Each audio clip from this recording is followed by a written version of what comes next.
Hi అండి, అందరూ బాగున్నారు అనుకుంటున్నాను. తమ్మునేలు చూసే ఉంటారు. ముందుగా లైక్ చేయండి. లైక్ చేస్తే మన వీడియో ఎక్కువ మందికి రీచ్ అవుతుంది.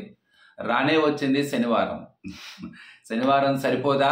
సో ఈసారి నాకు సార్ మాట్లాడటానికి ఏమున్నాయి, నాకు సార్ ఏం జరిగింది, అసలు లోపల ఉన్న అప్డేట్స్ అనమాట. ప్రస్తుతానికి సోషల్ మీడియాలో వినపడుతున్న కొన్ని లీక్స్. హైలైట్ న్యూస్ ఏంటంటే మణికంఠకి టిష్యూస్ పంపించిన నాగ్ సారు. ఎందుకు పంపించుంటారు అంటే కొద్దిగా ఎక్కువ సార్లు ఎమోషనల్ అవుతున్నాడు, ఎక్కువ టైమ్స్ రిపిటేషన్ అవుతుంది, ఏడవటం అనేది ఎక్కువ అవుతుంది. ఇప్పుడు ఒకసారి బాధపడితే పర్లా, 2 సార్లు బాధపడితే పర్లా, 3 సార్లు బాధపడితే పర్లా, ప్రతి ఇన్సిడెంట్లోనూ ఎమోషనల్ అయితే ఇంకప్పుడు అది ఎక్కడో ఎక్కడో కొంత నెగిటివిటీ అంటే ఇదేంటి అన్న ఒక క్వశ్చన్ అయితే వస్తుంది అనమాట. కన్ఫర్మ్గా ఇప్పుడు మణికంఠకి ఎంత కొద్దో గొప్ప తన ఇమేజ్ని పెంచుకున్నాడు, తన ఫాలోవర్స్ సంఖ్య పెరిగింది ఫ్యాన్స్. అలానే మణికంఠ ఎమోషనల్గా అవ్వటము, మణికంఠ ఆట తీరు మీద మణికంఠ కావాలని చేస్తున్నాడేమో అనే వాళ్ళ సంఖ్య కూడా ఉన్నది అంతే విధంగా. వాళ్ళు ఈక్వల్ స్టేజ్లో ఉన్నారు.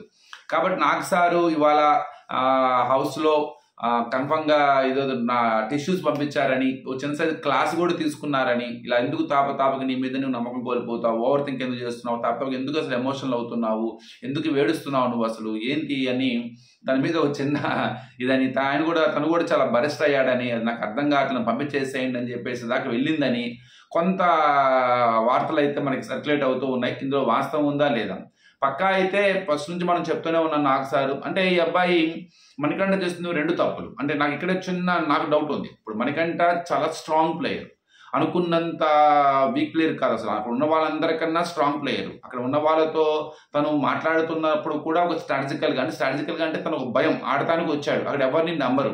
ప్రతి ఒక్కళ్ళ ఏదైనా తనకి మంచి చెప్తున్నా కూడా ఇన్ కేసు దాని వెనకాల వీళ్ళకి ఏం అర్థం ఉంది, ఏం స్ట్రాటజీ ఉంది, సో వీళ్ళు ఎందుకు నాకు ఇలా చెప్తున్నారు అన్న ఒక పర్సెప్షనే ఆలోచిస్తాడు, నో డౌట్. అలా అని చెప్పి హార్మ్ఫుల్ కాదు. అబ్బాయి ఆట కేవలం నేను గెలవాలి, నేను ఎక్కువ రోజులు ఉండాలి అన్న కాన్సెప్ట్తో వచ్చాడు. బిగ్ బాస్ గురించి చాలా క్లియర్ ఐడియా ఉంది తనకి. ఎమోషనల్గా తన యాటిట్యూడ్లోనే వీక్నెస్ ఉన్నది, తనకు ఉన్నది ఆ ఎమోషన్. తను కావాలని అదేదో ఏడవాలని తనకు ఆటోమేటిక్ వస్తుంది. కానీ గేమ్ ఆడుతున్నాడు అంటే తను ఎవరితో మాట్లాడినా అలాగే తనతో ఎవరు మాట్లాడినా ఒక రకంగా చాలా అనుమానంగానే వింటాడు, అనుమానంగానే మాట్లాడతాడనమాట. చాలా జాగ్రత్తగా మాట్లాడతాడు. ఏంది ఎప్పుడు ఎలా మాట్లాడాలి, ఎలా ఉండాలి, ఎలా వెళ్ళింది బయటికి, ఇలా క్యాలిక్యులేషన్స్ చేస్తూనే ఉంటాడు. దీన్నే ఓవర్ థింకింగ్ అంటారు. సో తను చాలా క్వాలిటీస్ ఉన్నాయి, తనకి చాలా మంచి స్కిల్స్ కూడా ఉన్నాయి. నేను చూసాం, మనం జాతకం చెప్పేటప్పుడు ఎంత బాగా చేశాడు. వాటిని డామినేట్ చేస్తుంది ఓవర్ థింకింగ్ అనమాట.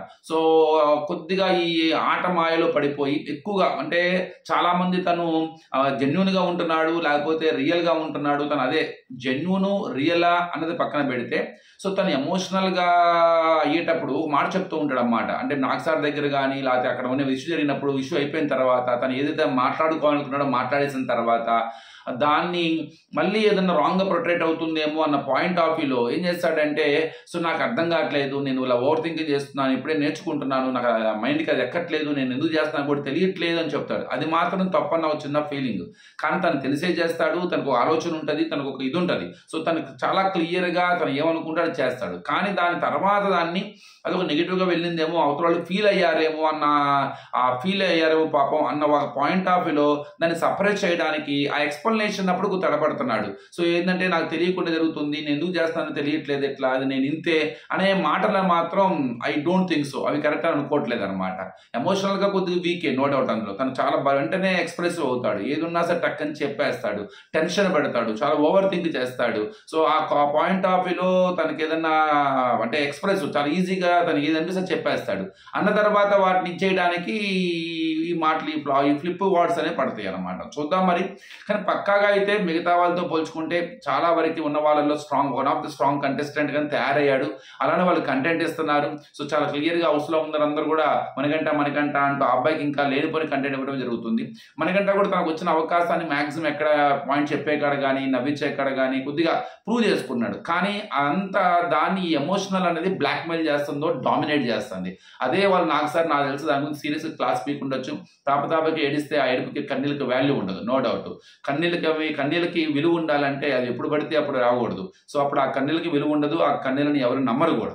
కాబట్టి అవి ఎంత ఇదైనా సరే వాటిని బయటికి రాకుండా వాటితో పోరాడటం, వాటిని ఆపుకోవడమే ఆ నిజమైన వ్యక్తిత్వం అనమాట. అంటే కొంతమందికి అది ఉండకపోవచ్చు. అలా అని చెప్పేసి ఉండలేను, నాకు అవకాశం నాకు నేను లేదు, నేను చేయలేను, ఆ కంట్రోల్ చేయలేను అని చెప్పి తాతో రిపీట్ అయితే ఆటోమేటిక్గా చూసేవాడికి ఆ కన్నిటికి విలువ ఇవ్వడు, అలానే దాన్ని నమ్మరు కూడా. అప్పుడు ఆటోమేటిక్గా ఛాన్స్ ఇచ్చింది తనే అవుతాడన్నమాట. అదే వాళ్ళు నాకు సరే ఏమైనా చేయబోతున్నారు అన్న ఒక ఫీలింగ్ కలిగింది. ఇక నెక్స్ట్ ప్రేరణకి క్లాప్స్, యష్మికి క్లాసు. ప్రేరణకి క్లాప్స్ ఎందుకంటే తన టాస్క్ చాలా పప్పీ టాస్క్ చాలా బ్రహ్మాండంగా ఆడింది. చివరి దాకా హెల్త్ బాగోకపోయినా టగ్ ఆఫ్ వార్ ఇచ్చింది ఇద్దరికి, నబీల్కి కానీ నిఖిల్కి కానీ. హైలైట్ అసలు ఆ అమ్మాయికి మంచి క్లాప్స్ పడతాయి. సో నో డౌట్ అందులో అమ్మాయికి తర్వాత వాళ్ళ హస్బెండ్ నుంచి రావటం కానీ తనకు ఒక పాజిటివ్ ఎనర్జీ ఇచ్చే మంచి ఎపిసోడ్ అవ్వచ్చు. కన్ఫర్మ్గా అమ్మాయిని చాలా మంచి అప్రిసియేషన్ దొరికే అవకాశం ఉంటుంది. ఇక యష్మికి ఎందుకు క్లాసు? యష్మికి క్లాసు ఎందుకు అంటే సంచాలకు నిర్ణయం దగ్గర యష్మి చేసిన కొన్ని మాటలు కావచ్చు, అట్లానే పృథ్వీ ఆడేటప్పుడు కొద్ది ఓవర్ ఎంతూజియాజంతో నిఖిల్ కావాలని చెప్పలేదు. అప్పుడు పృథ్వీకి అంటే నబీల్కి చీర్సు, పృథ్వీకి చీర్సు. నబీల్కి చీర్సు, పృథ్వీకి స్పేస్.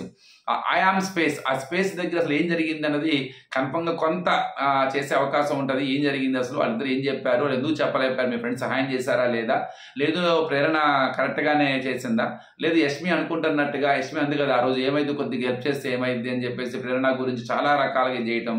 అలానే మణికంఠ ఇష్యూలో కూడా స్టార్టింగ్లో తను కావాలని తీసుకొచ్చిందా, అసలు ఏంటి వాళ్ళ జరిగిన ఇష్యూని కొంత అమ్మాయి కొంత క్లాస్ తీసుకునే అవకాశం ఉంటుంది.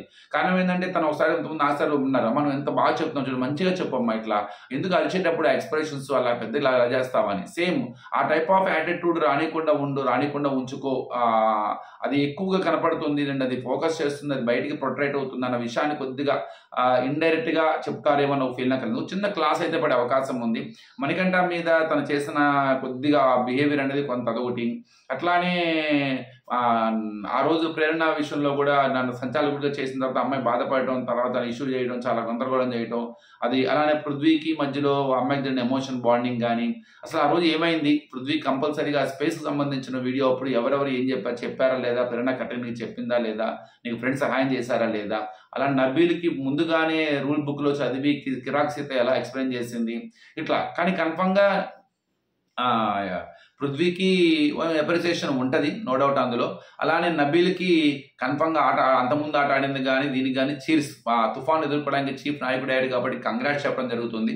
ఇక సీతకి ఓదార్పు, ఎందుకంటే అంతకుముందు టాస్కుల్లో తను తీసేయటము, తర్వాత నిన్న ఇది రాకపోవటము పేరెంట్స్ దగ్గర నుంచి ఒక చిన్న ఓదార్పు. కంపల్సరీ సీత మీద ఒక చిన్న పాజిటివ్ ఒపీనియన్ కలిగి ఉన్నారు నాగ్ సార్. కొంత అమ్మాయికి డైరెక్ట్గానే నా హీరో అని చెప్పి సపోర్ట్ చేయడం జరిగింది.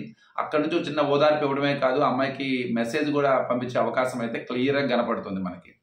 ఇక నెక్స్ట్ విష్ణు. సో విష్ణు ప్రియాకి మీద పంచెస్ వేస్తారేమో అనుకుంటున్నాను. నాకు సార్ ప్రజెంట్కి కొంత ఫన్ జనరేట్ చేయడానికి విష్ణుని పృథ్వీని ఆ రిలేషన్ని కొద్దిగా వాడుకుంటారు, నో డౌట్. చిన్న పంచెస్ వేయడం కానీ జోక్స్ జనరేట్ చేయడం కానీ, అలానే దాంతోపాటు అలా ఫన్ వేస్తూనే ఒక పంచ్ కూడా వేసేస్తారు విష్ణు మీద. విష్ణు ఆట కొద్దిగా ట్రాక్ తప్పుతుందా, ట్రాక్లో ఉంటూ ట్రాక్ తప్పుతుందా, సో 24/7 కాన్సన్ట్రేషన్ వేరే వాళ్ళ మీద పెడుతుందా, సో అసలు ఏం జరుగుతుంది అన్న దాని మీద కొంత ఇది చేయొచ్చు. అలానే మెసేజెస్ వచ్చిన తర్వాత నిఖిల్కి కానీ తర్వాత సోనియాని మిస్ అవుతున్నాడనే పదాన్ని తీసుకొని రావచ్చు. వాళ్ళ మదర్ చెప్పిన మాటలన్నమాట, నువ్వు నీ ఆట ఆడు, నువ్వు మర్చిపోమాకు, నువ్వు దేనికోసం వెళ్ళావో, ఇట్లా ప్రేరణకు చెప్పిన విషయం కానీ విష్ణువుకి చెప్పిన విషయంలో కూడా, సో వాటి గురించి కూడా కొంత డిస్కషన్ జరిగే అవకాశం అయితే ఉన్నది.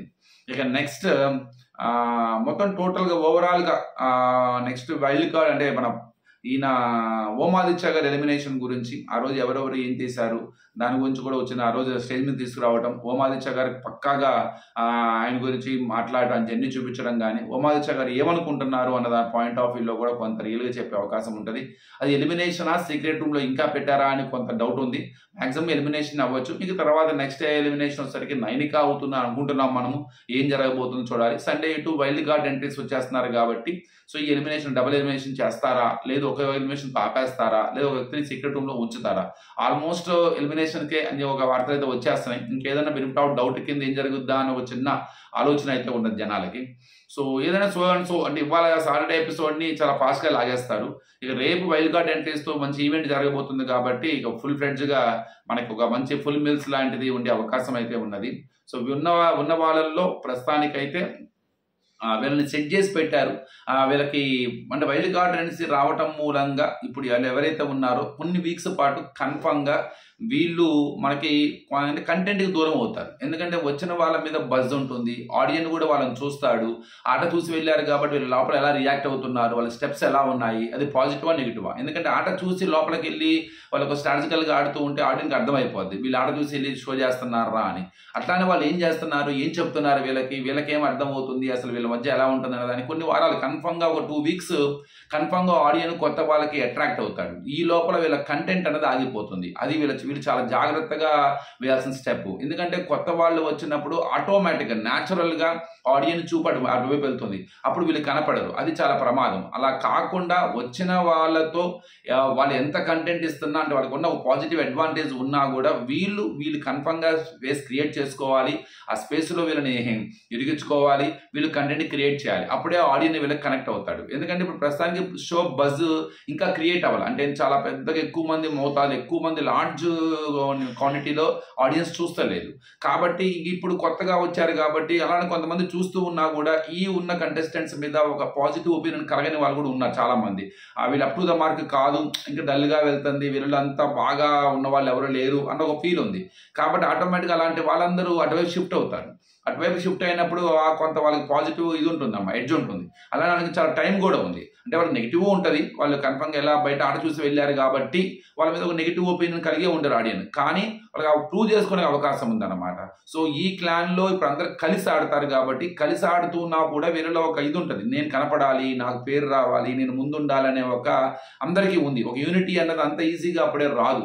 సో దానిలో ఉన్న ఆ లూప్ హోల్స్ని పట్టుకొని మరి బిగ్ బాస్ ఎలాంటి కంటెంట్ క్రియేట్ చేయబోతాడో చూడాలన్నమాట. ఏదేమైనా ఈ కొత్త పాత ఎక్కువ మంది నాకు తెలిసి అంటే మాక్సిమం ఈ సీజన్ ఎలా ఉంది అంటే వరల్డ్ అంటే కొత్త సీసాలో పాత నీరులాగా అదే విధంగానే ఉంది. కానీ వీళ్ళ మధ్య జరిగే వార్ అనేది ఎలా క్రియేట్ చేయబోతున్నాడు, తర్వాత వీటి షఫుల్ కూడా చేస్తాడు.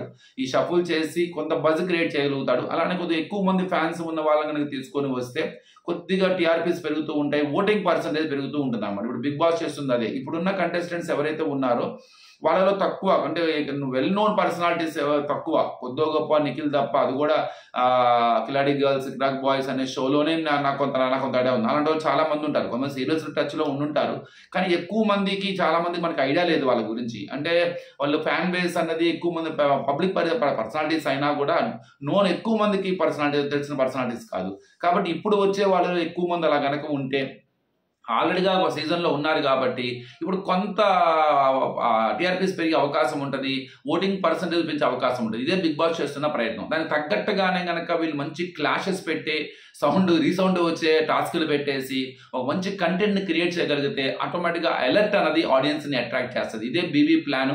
సో వచ్చిన తర్వాతే బిగ్ బాస్ సరైన క్రియేటివిటీ ఐడియాస్కి వాళ్ళు పెట్టబోయే టాస్క్లకి మంచి బజ్ క్రియేట్ అయ్యే అవకాశం ఉంటుంది. Let us hope best. అందరికీ మంచి జరగాలి, ఎవరో ఒకళ్ళే గెలవాలి అలా అని చెప్పి బిగ్ బాస్ హౌస్లో గెలవడం ముఖ్యం కాదు. ఎక్కువ రోజులు ఉండాలి, వాళ్ళకి మంచి జరగాలి, వాళ్ళ కెరీర్కి ఉపయోగపడాలని కోరుకుందాము. సో మనం కూడా ఎంటర్టైన్ అవ్వాలని కోరుకుందాం. లైక్ చేయండి, షేర్ చేయండి, సబ్స్క్రైబ్ చేసుకోవడం మర్చిపోమాకండి. అలానే వాళ్ళు నాకు సార్ ఇంకేమేమి ప్రశ్నలు వేయాలి, ఎక్కడ దేని గురించి మాట్లాడాలి, వేటి గురించి చేయాలన్నది కూడా ఆ కామెంట్ బాక్స్లో చెప్పండి. Thank you.